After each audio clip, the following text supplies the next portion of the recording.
මනුස්සත් දෙරණ සියල්ලට ප්‍රථම මිනිස්කම.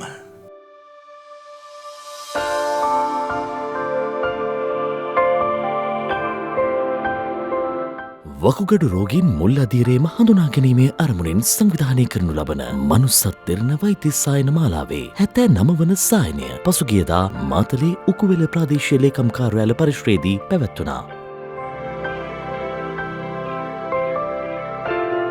වකුගඩු රෝගය මුල් අවස්ථාවේදී හඳුනා ගැනීම සඳහා පවත්වන 79 වෙනි මනුස්සත් දෙරණ වෛද්‍ය සායනයට සමගාමීව ශ්‍රී ලංකා අක්ෂිදාන සංගමයේ අද දින අක්ෂි සායනයක් පවත්වනවා. ප්‍රදේශවාසීන්ට පුළුවන් පැමිණ නිශ්චලස ඇස් පරීක්ෂාවකින් පසුව නොමිලේ කියවීම සහ ළඟ බැලීම සඳහා භාවිතා කරන ඇස් කණ්ණාඩිය ලබා ගන්න.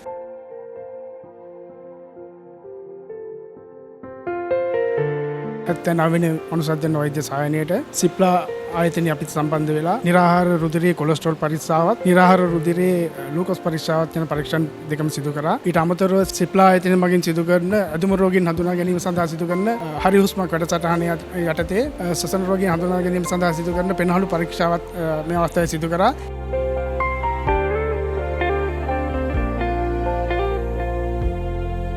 ඉන්නදි බේරයා තමයි ඉතින් හුඟක්ම මේ ලෙඩ රෝග වලින් ගොදුරලා ඉන්නේ. ඉතින් ඒ අයට ඉතින් ගොඩක්ම ඉතින් ස්තුතිවන්ත වෙනවා දෙරණට. ඉතින් ගොඩක් ස්තුතියි. මනුස්සත් දෙරණ සියල්ලට ප්‍රථම මිනිස්කම.